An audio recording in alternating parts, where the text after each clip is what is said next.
gentlemen and ladies and gents, got a little bit of something we want to show y'all. You see, what I did is I put in the original social security number because, see, 2008 was also the very same time of the financial crisis. You guys remember that, right? So people are going to say, well, that 2008 that you're pointing at, that happened, but that didn't happen in July. That happened after August, not in July, but it started in July. No, pay attention. Let me prove to you again that this is not some portfolio belonging to somebody else, but it belongs to me. As I told you, this is my 18th birthday. Exactly to the day, not some months before, and it's the original Social Security. And as I showed you, the two Social Securities, the information is adding up. Now, all I can do is show that to you, okay? But let's show you the other one. Hold on. Okay, here's the other one, ladies and gentlemen. Let's go to the chart. Can we go to the... Yes, we can go to the chart. Wait, the chart! Look at the chart. It's a nice chart. It's a blue line. It goes up and down and up and down and down and up and up and down. That's a nice chart. Yes, this is over the past year. Let's do this. We're going to go for the 10 years. We need to see... Well, let's do all of the data on the chart. Okay, all of the data. See, 2001. Whee! Then 2009. See, 2009, not 2008, 2009. That's when it takes the big dip. The dip, the dip, the dip, dip, dip. Okay, now 2008. Do you see that dip right there? That's a big dip. That's a dippity dip, the dippity dip, the dip, the dip, the dip. Okay, now, ladies and gentlemen, this is the other Social Security number that I created. You created a Social Security? That's right, I created it. There are several Social Security numbers that I created. You created? That's right, I did that. And it got registered as one because I've been doing this a long time. Are you sure you created? Yes, I did. I'm positively 100% doodly sure. You're like the Simpsons when you say toodly doodly. No, I'm like Ned, the wino. Ned the wino? He's not a wino in his show. He might as well be the way he talks. All right, ladies and gentlemen, for the past month, we're going to tell you again. Ever since I started the paperwork, since the 11th, take a look. Flatline. What is the reason for that? Why would this stock take a nosedive?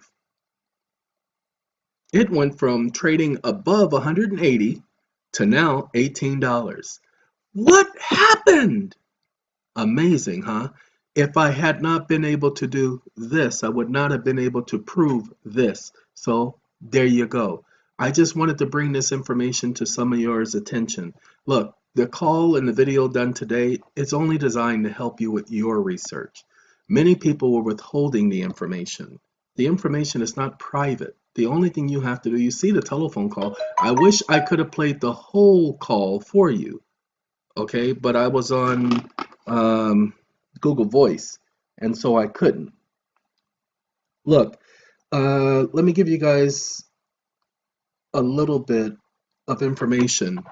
Let me let you all know something. Many of you are having problems. You're having problems paying your bills. You're having problems keeping and making ends meet. You're finding that the ends never meet. It's like there's not enough elastic on this planet to cause those ends to meet. I get it. I understand. I promise you I understand. I feel for you. I think I love me. Okay? I do feel for you. But let me remind you of something that you should be shouting and screaming and giving people notice of. This is the act of May 12th, 1933. Somebody wants to come and collect a debt? You need to highlight the Federal Emergency Relief Act of 1933. May 12th, the May 12th, 1933 Act. Let them know that they cannot do that. Somebody trying to evict you? Let the court know that it cannot evict you. Why? Because it's your only home. And during this current emergency situation, because they said the public economy depression has created a serious emergency. See, that the Congress hereby declares that the public economic depression has created a serious emergency due to widespread unemployment and increasing inadequacies by state and local relief fund, resulting in existing and threatened deprivation of a considerable number of families and individuals of the necessities of life, making it imperative that the federal government cooperate more effectively with the several states and territories and the districts in furnishing relief to their needy and distressed people. Guess what, ladies and gentlemen? The emergency is still ongoing, as we told you. Congress has already admitted that the emergency is still ongoing. You don't have to prove that. They are supposed to take care of, and this is the second time, watch this. This is a legal phrase. If any of you guys have done any research as to the age of majority, you will find that this phrase, age of majority, look, it's a phrase. Necessities of life. Now, they're supposed to provide you during this crisis relief, work, hold on, money, services, commodities. What services? Electric, gas, heating, those services. Telephone, those services. The internet, those are services, people. That's why you receive a service bill. They're supposed to provide that. These are obligations of the government. Why? Because the government said it's their obligation, not because I said it. Do you not see that they said that it is their obligation to do this? The Congress has declared it their obligation. I didn't write this, people. Now look, when I first found this particular Relief Act, I have already known about them having a responsibility for providing for our necessities, because as one of Jehovah's Witnesses, my father taught me as a child that governments were put in place to help take care and regulate the people. He didn't explain it that way, but I understood it that way. That's the reason why you all vote. But he was explaining it according to the book of Romans, the 13th chapter, that the government has been put in its relative position by God. They have a responsibility to the people. Now, because the government chooses themselves to be elected officials, they have taken on the responsibility to represent the interests of the people, to provide for the necessities. If you want to get that extra house, that extra car, if you want to go and get the best of everything, that's you. You have to go and get that. But the basic necessities, a home, an apartment is not a home. Do you understand me? An apartment is not a home.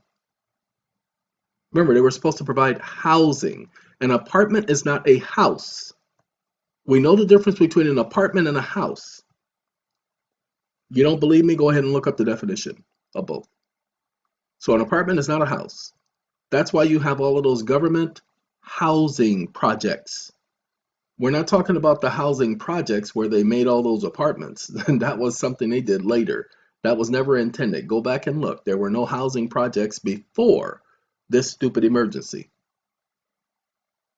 They started building those housing projects in the late 50s and the early 60s. Why? Because you had all these poor folk who were of color. Can't put them in a home. Lord have mercy. Give them fools a home. We just gave them their freedom. What the y'all think y'all doing? We still got Jim Crow going on in this country. Okay? So there you go. Ladies and gentlemen, we keep showing you, we keep telling you, and some of you, I know some of you are getting it now. With this video, some of you are getting it, that all of this junk is government obligations.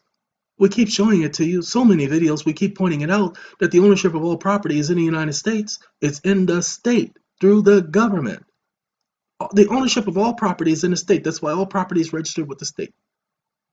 And it's only because Congress put this act into place. Why? Because they can't control the properties within a state. All right? The state treasurer. I really, honestly, truly believe that that's where people should be sending their bills. After they notify the state, I'm sorry, you are supposed to take care of my necessities. during this current emergency. Don't get me wrong, people. I am not telling you that this is what they're supposed to do.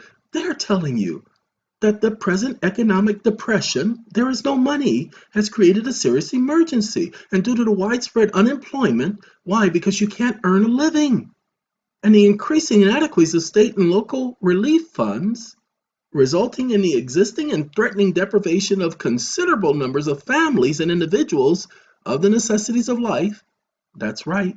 Government is supposed to provide that. And in making it imperative that the federal government cooperate more effectively with the several states and territories and the districts in furnishing relief to their needy and distressed people.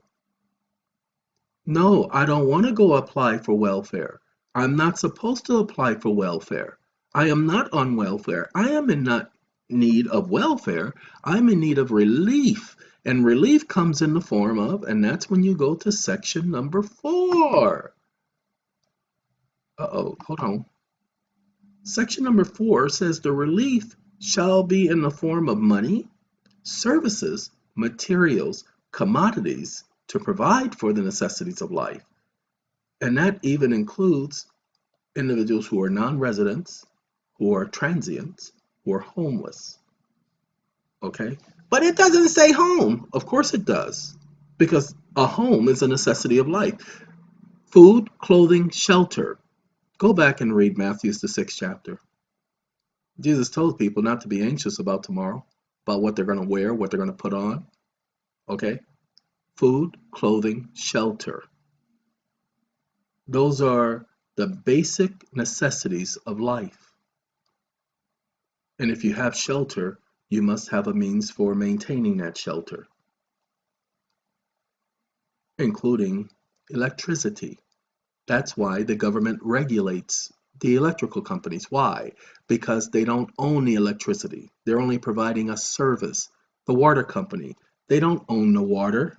They could never own the water, but they own the water rights. They don't even own the water rights. You can't own water rights. How can you own water rights when water, in order for you to own water rights, that water would have to sit in that one spot. It couldn't go from that spot to another spot because you only own the rights to access the water, but you don't own the water. The state doesn't own the water, people. They only give you access, but they have to because they must provide. This is what this is talking about. They have a duty and an obligation, and their obligation is scriptural. Their obligation is not statutory. Why do you think they must tell you what they're doing? It's not because they wrote a statute saying that they must tell you what they're doing. Ladies and gentlemen, they must tell you what they're doing because that's how they are allowed to be in their relative positions. They cannot con you. If they did, they would suffer wrath sooner than later.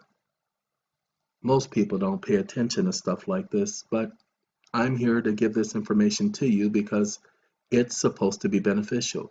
Not going to take this past 14 minutes. Just wanted to give this information to you.